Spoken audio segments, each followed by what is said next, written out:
Welcome back, guys, to the Cerebral Palsy and Fitness Podcast. I'm here with Brandon Rodgers. He's an up Hi, and how you guys coming. doing? Oh, we're doing good, man. He's also an up and coming motivational speaker, and he's going to share with us his life living with cerebral palsy.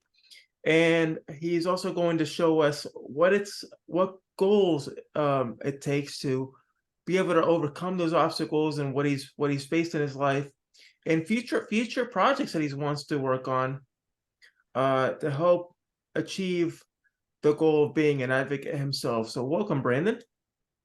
Thank you very much for having me on. I really appreciate it.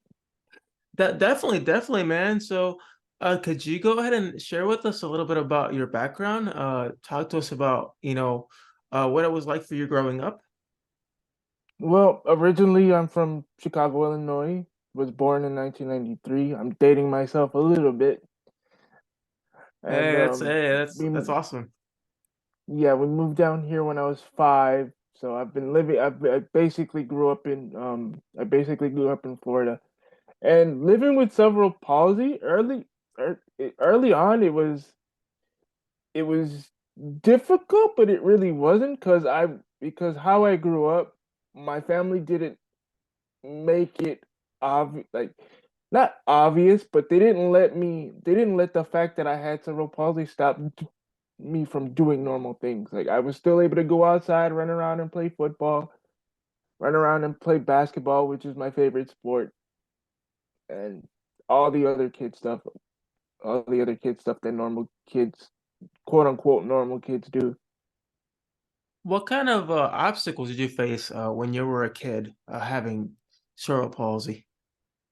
With the obstacles, it was more so, the obstacles didn't really start to come until I, hit those early to late teenage years. It was more so the obstacles were, seeing my friends learning how to drive, getting girlfriends, able to go to all these Uh, parties, and then for me it was just kind of like, well, I'm just kind of, stuck here, and then I can only hang out with them when they're in the neighborhood. But then if they're busy doing something else, I just kind of have to, be stuck and kind of sit in the house.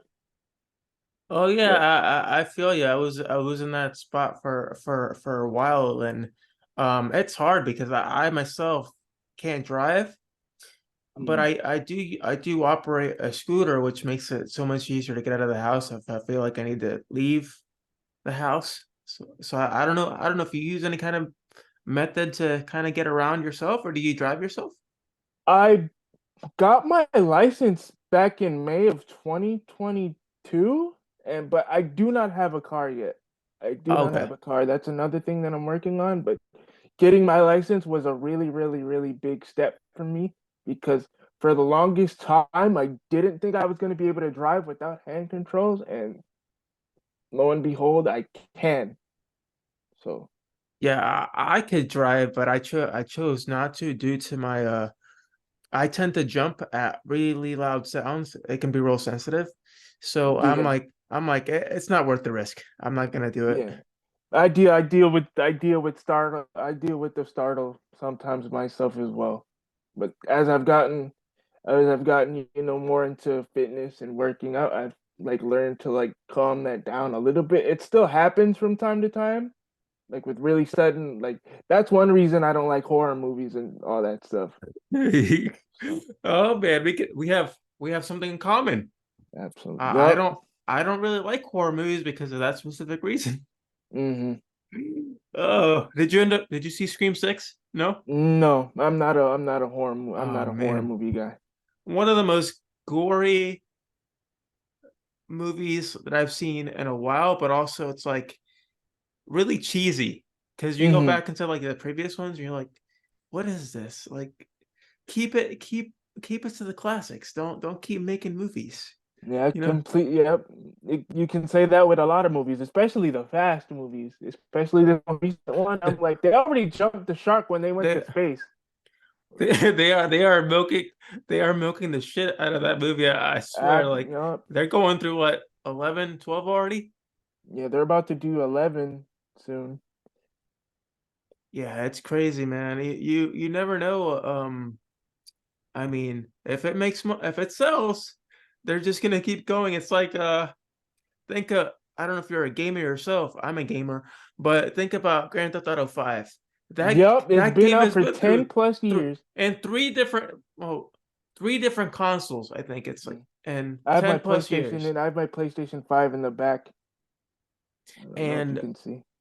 yeah, I see it back there, man. And it's crazy how one game, one genre can last this long, all because people keep buying these ridiculous shark cards, and all they release this, they're basically re-releasing, rehashing the same content. But now that we're into gaming, how is that for you? Because for me, using the controls, it's so difficult because my right hand, it's not as good. So when it comes to like games like Call of Duty and games like Mm. that, I can't play very well.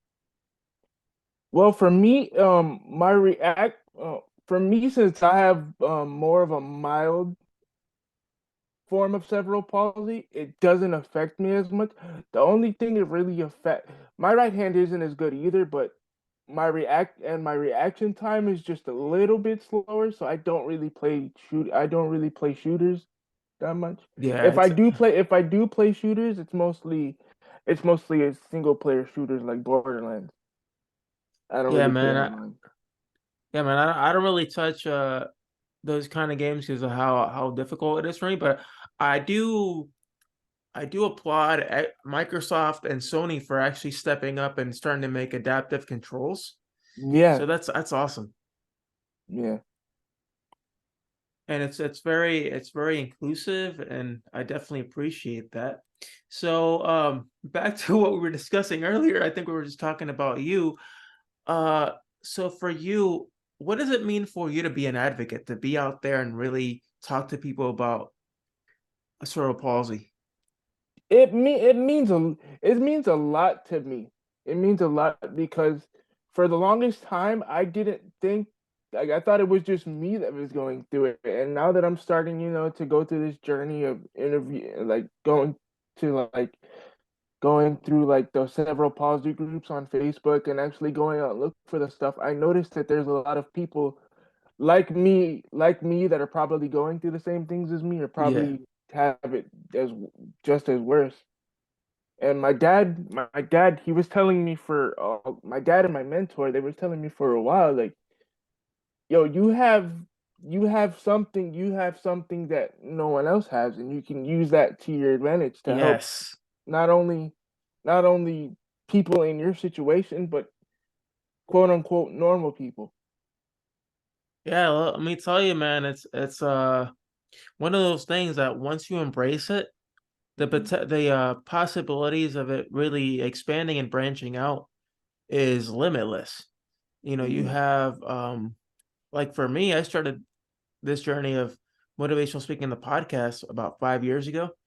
Mhm. Uh, my very first appearance was at UCF, in front of a small crowd of people, and I was nervous. I was like, I was about to pass out, and I'm like, either this is gonna go well or it's gonna go really bad. But if it goes really bad, at least I tried. But then after that one, I was like, oh, what the heck? Let's just go for it. And since then, I've been at it. So, and I've gotten to meet, the best part of doing this is I've gotten to meet so many people like yourself that I've been able to really expand on, showing people a variety of disabilities and a variety of obstacle space and variety of successes, Mhm.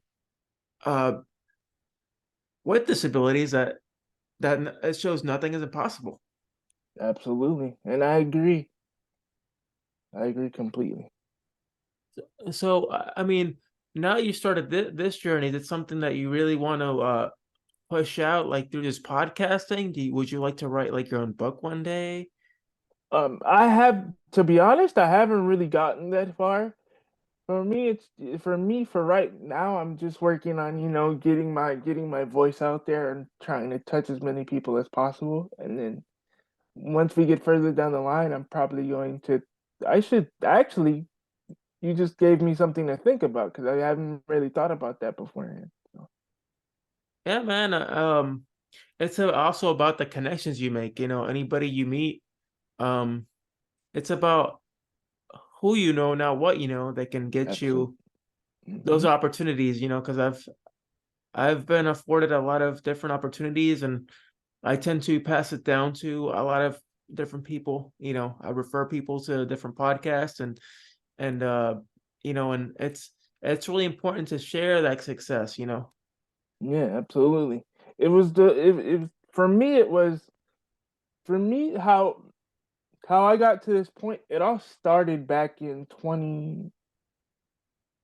In I was I have to think. I was 19. Yeah, I was like it all started like 10 years ago in 2013, where I had just graduated from technical school, and I was getting ready to go to Broward College, because if you go from my technical school, if you went right from there, you could get your degree in whatever you wanted in about a year and a half with all the credits. Oh, that's So I was awesome. getting ready to go do that, and it was the last day of registration, and I went to go register, and then they needed my high school diploma and everything. So when I went to go do all of that, they called the school because they were having trouble putting the credits in the system. And then when they called the school, they um they ended up, after they got off the phone, they told me, "Oh, you can't go to school here because the school you went to wasn't accredited." So I wasn't able to go to school, and for about 2 years after that, I hit a I it felt like one of my lowest points ever. I wouldn't leave my room. I I wouldn't do anything. And by chance, I happened to see one of my neighbors as I was walking to Wendy's with only $5 in my pocket, and he ended up Wow. telling me, "Oh, this um I'm working for this financial company on the side. Would you be interested in checking it out?" And I said, "You know what? I'm not doing anything else. I'm just sitting here. I only have $5 in my pocket, and I'm about to go to Wendy's. Why not?" So that Thursday, I ended up meeting my mentor, and from there, he's helped me so much. Not only just in learning finance and how what all that entails, but just in life.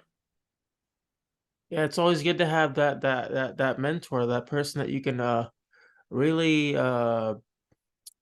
feel like you can relate to, you know? Absolutely, absolutely. He's helped me through so much. He's helped me through so much. He's the main reason I ended up getting my first job at FedEx, because things weren't going well for me as far as like business with him goes. And then my mom actually brought up, "Oh, they're hiring at FedEx." And the first person I called was him, because I was like, "I don't know if I should take it, because what if things pop off for this?" He's like, and he's always been very blunt with me. He's like, "They're not, because you're not doing anything. Why haven't you said yes yet?" So, and then that's how I got my job at FedEx. And from my job at FedEx, because FedEx is very physical, I ended up getting a gym membership. And from getting a gym membership, I ended up meeting a very two very, very good friends of mine. A a kid named John, who was working the front desk, who has cerebral palsy and was into fitness, That's awesome. And I also met a very, very good friend of mine named Ed. He has his own construction business, and he's been very, very successful and makes a lot of money. So I made a connection on that end in terms of business. That's what it's all about, man. Sometimes you just need to hope, for that oppor it's all you can ask for, just one opportunity, just Yeah, one shot, just one chance, to prove yourself. And it seems like you're on the right path. absolutely. Yeah, I feel, yep, I feel like I am. I feel like I am. I feel like I accomplish a lot with, you know, doing these interviews, putting out most motivational content. I know through doing this, there's gonna be people that say, "Well, why are you doing this? Not everybody's like you and has to be positive all the time." Well, what I have to say to that is, it's not meant for you. It's meant for the person that could possibly be going through the same thing I do. And then Right, who knows, right. who knows? They could share it with someone else who's probably going through the same thing, and then that's how you end up reaching the masses. So, That's right, man. So in regards to what we talked about today, what's a message or messages do you leave those that are currently struggling like you have in your life? What do you have to say to them to help them be more positive? honestly, just don't. I know this is gonna sound cliche, but don't think about it too much. I know it seems like you're in a dark place now, but you never know. You could be walking down the street one day and you could just meet a random person, and that random person may not be the one that changes your life, but he could lead you to someone, or she can lead you to someone that can change your life. So don't lose hope. Don't lose hope, because there's always a light at the end of the tunnel, as cliche as that may sound. Yes, I completely agree with that, and I definitely appreciate your time on the show, and it was awesome, man. Thanks. I really enjoyed it. I was actually watching a couple of your videos like earlier in the week, and I was like, wow, this is something that I could really see myself doing and being a part of. So Yeah, who knows? You might end up even doing your own podcast. absolutely, who knows? Who knows? I Right? mean, I gotta start out small first. So I'm Yeah, just little trying by to, little, right? yeah, Step by little by step. little. Well, thank you, Brandon, for being on. Thank you. I appreciate the opportunity, and hopefully we can do this again soon. Yeah, for sure, for sure, for sure. And if you guys want to check out this podcast, you can go on YouTube, iTunes, Spotify, or every other major podcasting outlet out there. And as always, take care, you guys. And Brandon, thank you. Thank you once again for being on. Thank you. I appreciate it. Maybe next time we can do like a round table where there's a bunch of us together. Yes, that's a great idea. So who knows? In the future, we might do a roundtable, everybody. So stay tuned for that. And until next time, I will see you. All right. Thank you.